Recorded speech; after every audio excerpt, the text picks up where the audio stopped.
रात का गहरा अंधकार था। ठंडी हवा के झोंके जंगल में सन्नाटा और रहस्य का आभास करा रहे थे। राजा विक्रमादित्य अपने घोड़े पर सवार अपने चिर परिचित साहसिक अंदाज में जंगल की ओर बढ़ रहे थे। हर रात की तरह वे अपनी प्रजा की परेशानियों को समझने और छिपे रहस्यों का पता लगाने निकले थे। लेकिन इस रात का सफर कुछ अलग था, ज्यादा गहरा, ज्यादा रहस्यमय। जंगल के बीचों बीच घने पेड़ों के पीछे उन्हें एक खंडहर नुमा हवेली नजर आई। हवेली के खिड़कियों से हल्की हल्की रोशनी बाहर झांक रही थी।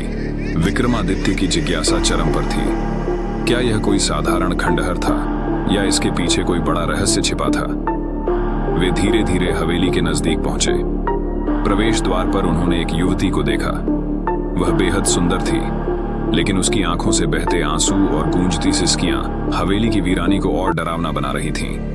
राजा ने अपना रौबदार स्वर में पूछा, हे देवी, तुम कौन हो? इस सुनसान जगह पर क्यों बैठी हो? युवती ने दर्द भरी नजरों से राजा को देखा और कहा, मैं श्रापित हूं। राजा के कदम ठिठक गए। उन्होंने दोबारा पूछा, श्रापित? किसका श्राप और क्यों? युवती ने भारी आवाज में बताया, मेरा नाम कंचन है। मैं इस हवेली की राजकुमारी थी, लेकिन अब एक यक्षिणी हूं। स्वर्ग के श्राप ने मुझे इस जंगल में बांध दिया है। हर रात मुझे किसी अजनबी को फंसाकर उसकी मृत्यु का कारण बनना पड़ता है। विक्रमादित्य ने गहरी सांस ली। उनके चेहरे पर चिंता के साथ साथ दृढ़ता भी झलक रही थी। तुम्हारी मुक्ति कैसे होगी? उन्होंने पूछा। युवती ने कहा, सिर्फ एक सच्चा और निडर व्यक्ति जो मेरी सच्चाई जाने बिना मेरी मदद करेगा, वही मुझे मुक्त कर सकता है। लेकिन अभी तक कोई ऐसा नहीं कर सका। जो कोशिश करता है वह इस हवेली में फंसकर प्रेत बन जाता है।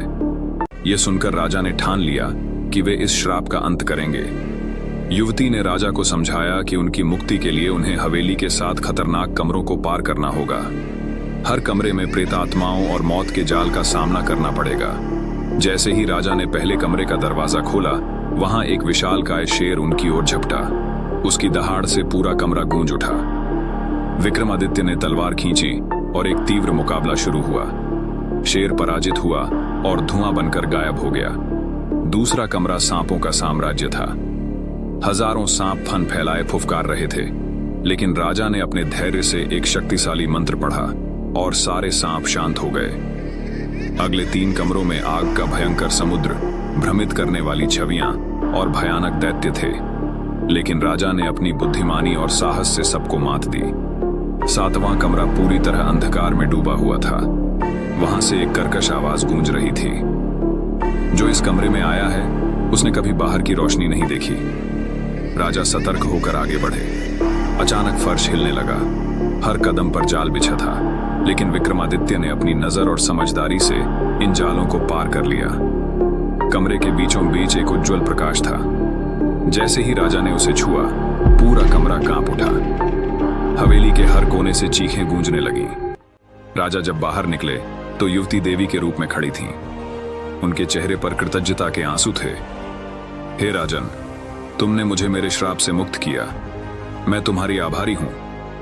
राजा ने मुस्कुराते हुए कहा, यह मेरा कर्तव्य था, पर यह श्राप तुम्हें क्यों मिला? युवती ने कहा, मैंने अतीत में एक निर्दोष को छल से मृत्यु के मुंह में धकेला था। मेरे इस कर्म का यही परिणाम था, लेकिन तुम्हारे साहस और निस्वार्थता ने मुझे मुक्ति दिलाई। उन्होंने राजा को आशीर्वाद दिया। युवती यह कहकर अदृश्य हो गई। राजा विक्रमादित्य गर्व और संतोष के साथ अपने महल लौटे। शिक्षा, सच्चा साहस और निस्वार्थ कर्म हर श्राप को मिटा सकता है। विक्रमादित्य ने यह साबित कर दिया कि कठिनाइयों का सामना करते हुए भी सच्चाई और न्याय की राह पर चलना ही राजा का धर्म है। कहानी पसंद आई हो तो चैनल कहानी सुनो विद अमित को सब्सक्राइब करें और कमेंट में जय श्री राम लिखें।